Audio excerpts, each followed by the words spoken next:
નમસ્કાર વિદ્યાર્થી મિત્રો, ગઈકાલે આપણે ચેપ્ટર નંબર 9 બળ અને ગતિના નિયમો એ ચેપ્ટરની શરૂઆત કરી અને એમાં આપણે બે પ્રશ્નોની વાત કરી હતી. એમાં એક પ્રશ્ન હતો ગતિ વિશે ગેલિલિયોની વિચારસરણી.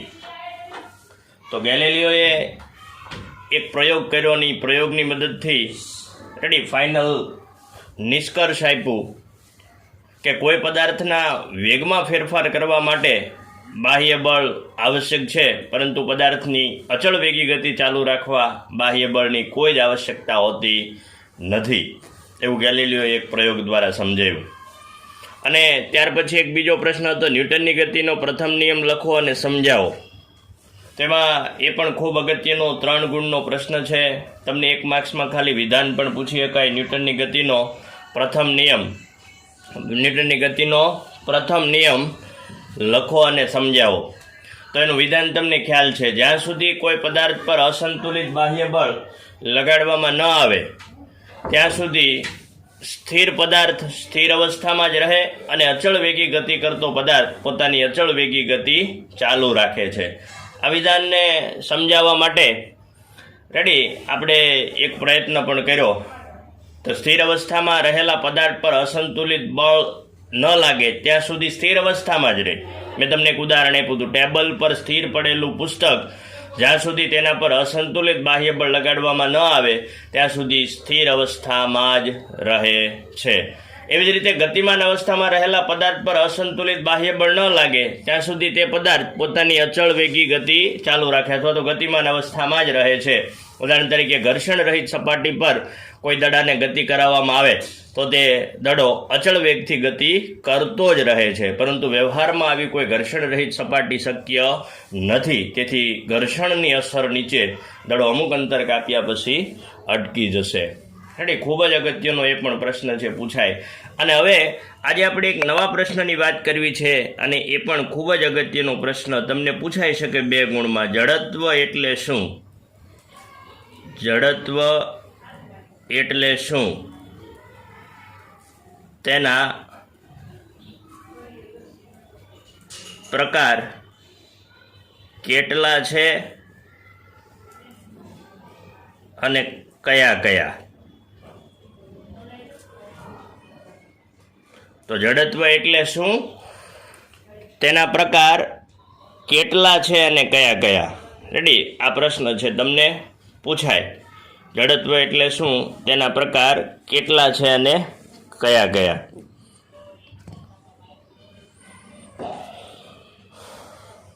તો સાંભળો, પહેલા તો જડત્વ કોને કહેવાય? જડત્વ એટલે શું? તો ધ્યાનથી સાંભળજો. આપણે ન્યૂટનની ગતિના પ્રથમ નિયમમાં શું કીધું? જ્યાં સુધી કોઈ પદાર્થ પર બાહ્ય અસંતુલિત બળ ન લાગે, જ્યાં સુધી કોઈ પદાર્થ પર બાહ્ય અસંતુલિત બળ ન લાગે ત્યાં સુધી સ્થિર અવસ્થામાં રહેલો પદાર્થ સ્થિર અવસ્થામાં જ રહે અને અચળ વેગી ગતિ કરતો પદાર્થ પોતાની અચળ વેગી ગતિ ચાલુ રાખે છે. આ ન્યૂટનની ગતિના પ્રથમ નિયમનું વિધાન છે. તો જડત્વ કોને કહેવાય? સાંભળજો ધ્યાનથી. જડત્વ એટલે શું? જડત્વ કોને કહેવાય? તો જ્યાં સુધી કોઈ પદાર્થ પર બાહ્ય અસંતુલિત બળ ન લાગે ત્યાં સુધી પદાર્થ સ્થિર અવસ્થા કે અચળ વેગી અવસ્થા જાળવી રાખવાનો પ્રયત્ન કરે છે. મતલબ સ્થિર અવસ્થામાં રહેલો પદાર્થ સ્થિર અવસ્થામાં જ રહેવાનો અને અચળ વેગી ગતિ કરતો પદાર્થ પોતાની અચળ વેગી ગતિ ચાલુ રાખવાનો પ્રયત્ન કરે છે. પદાર્થના આ ગુણધર્મને જડત્વ કહે છે. તો બોલો, જડત્વ એટલે શું? ખ્યાલ આવે છે? જડત્વ કોને કહેવાય તમને ખબર પડે છે ને? જ્યાં સુધી કોઈ પદાર્થ પર બાહ્ય અસંતુલિત બળ લગાડવામાં ન આવે ત્યાં સુધી સ્થિર અવસ્થામાં રહેલો પદાર્થ સ્થિર અવસ્થામાં જ રહે અને અચળ વેગી ગતિ કરતો પદાર્થ પોતાની અચળ વેગી ગતિ ચાલુ રાખવાનો પ્રયત્ન કરે છે. પદાર્થના આ ગુણધર્મને જડત્વ કહે છે. તો આ છે જડત્વની વ્યાખ્યા. તો જડત્વ કોને કહેવાય? ક્લિયર ને? સમજાય છે ને? ઓકે. હવે એમાં બીજો પ્રશ્ન છે, તેના પ્રકાર કેટલા અને કયા કયા? તો તેના 3 પ્રકાર છે. જડત્વના 3 પ્રકાર છે. જડત્વના કેટલા પ્રકાર છે? 3 પ્રકાર છે. નંબર 1, સ્થિર સ્થિતિનું જડત્વ. નંબર 2, ગતિનું જડત્વ. અને 3, દિશાનું જડત્વ. તો જડત્વના 3 પ્રકાર છે: સ્થિર સ્થિતિનું જડત્વ, ગતિનું જડત્વ અને દિશાનું જડત્વ. ઓકે, તો બોલો 2 માર્ક્સમાં પૂછાય જડત્વ એટલે શું, તેના કેટલા પ્રકાર છે ને કયા કયા, તો આવડશે? બોલો, જડત્વ કોને કહેવાય? તો જ્યાં સુધી કોઈ પદાર્થ પર બાહ્ય અસંતુલિત બળ લગાડવામાં ન આવે ત્યાં સુધી સ્થિર અવસ્થામાં રહેલો પદાર્થ સ્થિર અવસ્થામાં જ અને અચળ વેગી ગતિ કરતો પદાર્થ પોતાની અચળ વેગી ગતિ ચાલુ રાખવાનો પ્રયત્ન કરે છે. પદાર્થના આવા ગુણધર્મને પદાર્થનું જડત્વ કહે છે. જડત્વના 3 પ્રકાર છે: સ્થિર સ્થિતિનું જડત્વ, ગતિનું જડત્વ અને દિશાનું જડત્વ. ઓકે, કમ્પ્લીટ ને? હવે તમને 3 ગુણની અંદર આમાંથી જ પ્રશ્ન પૂછાય. ચડી, પ્રશ્ન એવી રીતે પૂછાય કે યોગ્ય ઉદાહરણ આપી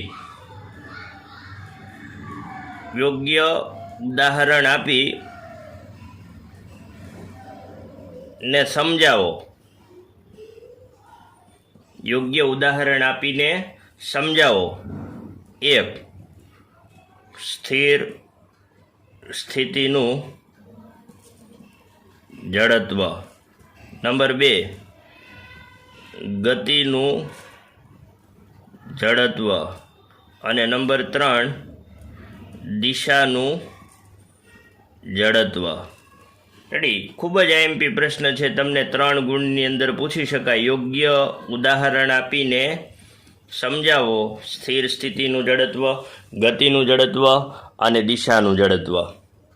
અથવા રેડી, તો તમને એવી રીતે પણ પૂછી શકે કે જડત્વના 3 પ્રકારો યોગ્ય ઉદાહરણ આપીને સમજાવો. રેડી, આમાંથી કોઈ પણ રીતે તમને પૂછી શકાય. ટૂંકમાં અગત્યનો પ્રશ્ન છે. રેડી, વાંચવાનો, ધ્યાનમાં લેવાનો. તો હવે આપણે એકની વાત કરીએ. તેમાં તમને પહેલાં કીધું છે સ્થિર સ્થિતિનું જડત્વ. સ્થિર સ્થિતિનું જડત્વ. તો પહેલાં તો સ્થિર સ્થિતિનું જડત્વ.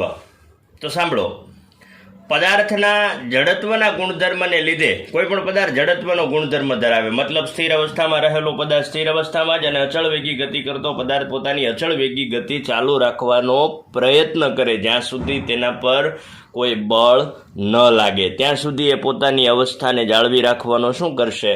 પ્રયત્ન કરશે. આને પદાર્થનું જડત્વ કહેવાય. તો પદાર્થના જડત્વના ગુણધર્મને લીધે પદાર્થ સ્થિર અવસ્થામાં રહેવાનો પ્રયત્ન કરે છે કે જ્યાં સુધી તેના પર અસંતુલિત બાહ્ય બળ ન લાગે. તો પદાર્થમાં જડત્વનો ગુણધર્મ હોય એટલે સ્થિર અવસ્થામાં રહેલો પદાર્થ સ્થિર અવસ્થામાં જ રહેવાનો પ્રયત્ન કરે છે જ્યાં સુધી તેના પર કોઈ અસંતુલિત બાહ્ય બળ ન લાગે ત્યાં સુધી એ સ્થિર અવસ્થામાં જ રહેવાનો પ્રયત્ન કરે. આને સ્થિર સ્થિતિનું જડત્વ કહેવાય. ઉદાહરણ તરીકે સ્થિર બસમાં ધારો કે કોઈ વ્યક્તિ ઊભો હોય, એક સ્થિર બસ છે એમાં કોઈ વ્યક્તિ ઊભો હોય અને બસ અચાનક ચાલુ થાય, મતલબ બસ ગતિમાં આવે, તો આવી સ્થિતિમાં તે વ્યક્તિ પાછળની તરફ નમી જાય છે. આવું તમે અવારનવાર અનુભવ્યું છે. કોઈ સ્થિર સ્થિતિમાં રેડી ઊભેલી બસની અંદર કોઈ વ્યક્તિ ઊભો હોય અને બસ અચાનક ચાલુ થાય અથવા તો બસ ગતિમાં આવે તો આ જે ઊભેલો વ્યક્તિ છે એ પાછળની તરફ નમી જાય છે. આવું બસમાં જ થાય એવું નથી, આપણી બાઇકમાં પણ આવું થાય. તમને ખ્યાલ છે, પેલા બાઇક ઉપર તમે રેડી કોઈ બાઇક ઊભો હોય ને એના ઉપર તમે બેસી જાઓ, પછી જે પેલો રેડી બાઇક ચલાવતો હોય એ અચાનક જ બાઇકને ગતિમાં લાવે એટલે કે બાઇક ચાલુ કરે તો આપણે પાછળની તરફ નમી જઈએ છીએ. આમ થવાનું કારણ શું? તો આમ થવાનું કારણ બસ અચાનક ચાલુ થતાં આપણા પગ રેડી, કે જે બસના તળિયાની સાથે સંપર્કમાં છે. આપણે ઊભા હોઈએ બસમાં એટલે આપણા પગના તળિયા છે એ બસના તળિયા સાથે સંપર્કમાં છે અને તે અચાનક ગતિમાં આવે છે. રેડી, બસ ગતિમાં આવે એટલે પગના તળિયા અચાનક ગતિમાં આવે છે, પરંતુ શરીરનો ઉપરનો ભાગ રેડી જડત્વના કારણે આ ગતિનો વિરોધ કરે છે. શરીરનો ઉપરનો ભાગ અત્યારે કઈ સ્થિતિમાં છે? સ્થિર સ્થિતિમાં છે. તો જે બળ લાગ્યું એ કોને લાગ્યું? બસને લાગ્યું. એટલે બસ છે એ સ્થિર અવસ્થામાંથી ગતિમાં જવાનો પ્રયત્ન કરશે કારણ કે બળ એને લાગ્યું. આપણા શરીરના કોઈ ભાગને બળ લાગ્યું નથી એટલે હજુ એ સ્થિર અવસ્થામાં રહેવાનો જ પ્રયત્ન કરે. મતલબ જે પેલી ગતિ છે એનો શું કરે? વિરોધ કરે. રેડી, બસને આગળ જવું છે પણ શરીરનો જે આખો ભાગ ઉપરનો ભાગ છે એને આગળ જવું નથી એટલે ગતિનો વિરોધ કરે એટલે શરીર પાછળની તરફ શું થાય? નમી જાય છે. રેડી, તો આ છે સ્થિર સ્થિતિનું જડત્વ. બોલો, સમજાય છે? એવી જ રીતે એક બીજો પ્રકાર છે ગતિનું જડત્વ. ગતિનું જડત્વ તો સાંભળો, પદાર્થના જડત્વના ગુણધર્મને લીધે પદાર્થ અચળ વેગથી ગતિ કરતો હોય તો તે અચળ વેગી ગતિ ચાલુ રાખે છે જ્યાં સુધી તેના પર અસંતુલિત બાહ્ય બળ ન લાગે. કોઈ પદાર્થ અચળ વેગથી ગતિ કરતો હોય તો તે પોતાની અચળ વેગી ગતિ ચાલુ રાખવાનો પ્રયત્ન કરે છે જ્યાં સુધી તેના પર કોઈ અસંતુલિત બાહ્ય બળ ન લાગે.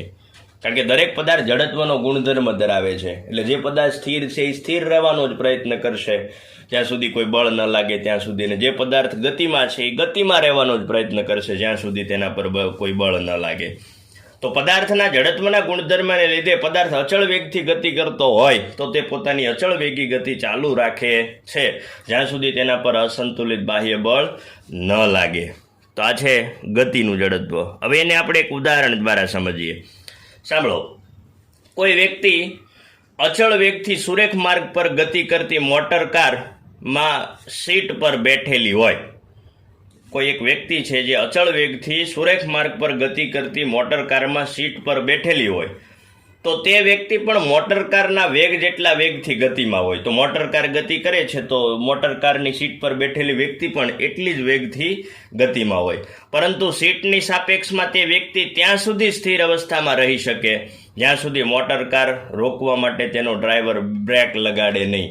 એટલે આ સીટ પર બેઠેલી વ્યક્તિ ત્યાં સુધી જ ગતિમાં રહી શકે જ્યાં સુધી મોટર કારને રોકવા માટે તેનો ડ્રાઈવર બ્રેક લગાડે નહીં. ત્યાં સુધી જ એ ગતિમાં રહી શકે. જો ડ્રાઈવર અચાનક બ્રેક લગાડીને મોટર કારને સ્થિર અવસ્થામાં લાવે બ્રેક લગાડીને મોટર કારને સ્થિર અવસ્થામાં લાવે તો મોટર કારની સીટ પર પણ સ્થિર અવસ્થામાં આવે એટલે મોટર કારની સીટ પણ સ્થિર અવસ્થામાં આવે, પરંતુ વ્યક્તિનું શરીર જડત્વના કારણે ગતિમાન અવસ્થામાં રહેવાની વૃત્તિ ધરાવે છે કારણ કે જે બળ લાગ્યું છે એ મોટર કારને લાગ્યું છે. એટલે મોટર કાર અચળ વેગથી ગતિ કરતી મતલબ ગતિમાંથી સ્થિર અવસ્થામાં આવે પણ આ વ્યક્તિ પર કોઈ બળ લાગ્યું નથી એટલે વ્યક્તિ હજુ પોતાના જડત્વના ગુણધર્મને કારણે ગતિમાં જ રહેવાની વૃત્તિ ધરાવે છે. પરિણામે અચાનક બ્રેક લાગવાને કારણે વ્યક્તિ સીટની આગળ લગાડેલ પેનલ સાથે અથડાઈને ઘાયલ થઈ શકે, વ્યક્તિ આગળની તરફ નમે. આ પ્રકારના અકસ્માતથી બચવા સુરક્ષા બેલ્ટનો ઉપયોગ કરવામાં આવે છે. સુરક્ષા બેલ્ટ વ્યક્તિની શરીરની આગળની તરફની ગતિને ધીમું પાડતું બળ લગાડે છે અને વ્યક્તિને ઘાયલ થતી બચાવે. તો આ છે ગતિનું જડત્વ. ખેડી મોટર કારને બ્રેક મારી એટલે મોટર કાર ગતિમાંથી સ્થિર અવસ્થામાં આવવાનો પ્રયત્ન કરે છે પણ સીટ પર બેઠેલી વ્યક્તિને હજુ કોઈ પણ પ્રકારનું બળ લાગ્યું નથી એટલે વ્યક્તિ હજુ પોતાની અચળ વેગી ગતિ ચાલુ રાખવાનો પ્રયત્ન કરે છે એટલે વ્યક્તિ આગળની તરફ નમી જાય. રેડી, અને અમુક વખત જો વધારે પડતી બ્રેક મારે તો વ્યક્તિ વધારે સ્પીડથી આગળ આવે એટલે અમુક વખત આગળની પેનલ સાથે અથડાય તો ઘાયલ પણ થઈ શકે ને ઘાયલ ન થાય એ માટે જ સુરક્ષા બેલ્ટની વ્યવસ્થાઓ હોય છે મોટર કારની અંદર. રેડી, એ પણ તમને હવે સમજાય છે ગતિનું જડત્વ. એવી જ રીતે એક ત્રીજો પ્રકાર છે દિશાનું જડત્વ. તો પદાર્થના જડત્વના ગુણધર્મને લીધે પદાર્થ જે નિશ્ચિત દિશામાં ગતિ કરતો હોય તો તે નિશ્ચિત દિશામાં પોતાની ગતિ ચાલુ રાખે છે કે જ્યાં સુધી તેના પર અસંતુલિત બાહ્ય બળ ન લાગે. કોઈ પદાર્થમાં જડત્વના ગુણધર્મને કારણે પદાર્થ જે નિશ્ચિત દિશામાં ગતિ કરતો હોય તે નિશ્ચિત દિશામાં પોતાની ગતિ ચાલુ રાખવાનો પ્રયત્ન કરે છે જ્યાં સુધી તેના પર કોઈ બળ ન લાગે. તો આ દિશાનું જડત્વ છે. હવે એને આપણે એક ઉદાહરણ દ્વારા સમજીએ. સાંભળો, કોઈ વ્યક્તિ સુરેખ પથ પર ગતિ કરતી મોટર કારમાં સીટ પર બેઠેલી છે. એક કાર સુરેખ પથ પર ગતિ કરે છે, અચળ વેગથી ગતિ કરે છે, અને એના ઉપર એની સીટ ઉપર કોઈ વ્યક્તિ બેઠેલી હોય અને તે વ્યક્તિ પણ મોટર કારની જેમ સુરેખ પથમાં ગતિમાં હોય. તો મોટર કાર સુરેખ પથ પર ગતિ કરતી હોય તો મોટર કારની સીટ પર બેઠેલો વ્યક્તિ પણ સુરેખ પથ પર ગતિ કરતો હોય છે. જો મોટર કારનો ડ્રાઈવર મોટર કારને અત્યંત ઝડપથી તીવ્ર વળાંક આપે, મોટર કારનો જે ડ્રાઈવર છે એ મોટર કારને અત્યંત ઝડપથી તીવ્ર વળાંક આપે તો તે વ્યક્તિ વળાંકની વિરુદ્ધ દિશામાં નમી જાય. આવું તમે અનુભવ્યું છે. રેડી? આ ડ્રાઈવર છે એ જમણી બાજુ વાળે મોટર કારને, તો સીટ પર બેઠેલી વ્યક્તિ ડાબી તરફ શું થાય? નમી જાય. તો આમ થવાનું કારણ શું? તો તે વ્યક્તિનું શરીર પોતાના જડત્વના ગુણધર્મને લીધે સુરેખ પથ પર જ પોતાની ગતિ ચાલુ રાખવાની વૃત્તિ ધરાવે છે. ડ્રાઈવરે તીવ્ર વળાંક મોટર કારને આપ્યો એટલે બળ કોને લાગ્યું? મોટર કારને. એટલે મોટર કાર રેડી વળે છે, પરંતુ હજી આ સીટ પર બેઠેલી વ્યક્તિને કોઈ બળ નથી લાગ્યું એટલે એ હજુ સુરેખ પથ પર જ ગતિ કરવાનો પ્રયત્ન કરે છે. રેડી? આથી મોટર કારની ગતિની દિશા બદલવા માટે એન્જિન દ્વારા મોટર કાર પર અસંતુલિત બાહ્ય બળ લગાડવામાં આવે છે ત્યારે તે વ્યક્તિનું શરીર જડત્વના કારણે સીટ પર એક તરફ નમી જાય છે. તો આ છે દિશાનું જડત્વ. તો બોલો, યોગ્ય ઉદાહરણ આપીને સમજાવો. સ્થિર સ્થિતિનું જડત્વ, ગતિનું જડત્વ, દિશાનું જડત્વ તો આવડશે. રેડી? ખૂબ જ અગત્યનો પ્રશ્ન છે અને તમને પૂછાઈ શકે. રેડી? યોગ્ય ઉદાહરણ આપીને જડત્વ સમજાવો. તો બોલો, આમાં તમને કાંઈ પ્રશ્ન નહીં હોય. કમ્પ્લીટ. રેડી? ખૂબ જ અગત્યના બંને પ્રશ્નો છે, વાંચજો અને એ પૂછાઈ શકે કે યોગ્ય ઉદાહરણ આપીને સમજાવો. રેડી? જડત્વના 3 પ્રકારો. તો આ એની વાત છે. તો બોલો, આવડશે. હવે એક નવો પ્રશ્ન છે, એ પણ તમને 3 ગુણની અંદર પૂછાઈ શકે, 3 માર્ક્સ. એ પણ અગત્યનો છે. પદાર્થનું જડત્વ એટલે શું? પદાર્થનું જડત્વ એટલે શું? દળ અને જડત્વ વચ્ચેનો સંબંધ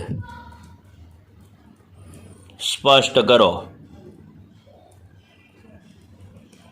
તો પદાર્થનું જડત્વ એટલે શું? જડત્વ કોને કહેવાય તમને આવડે છે એની વાત આપણે આગળ કરી.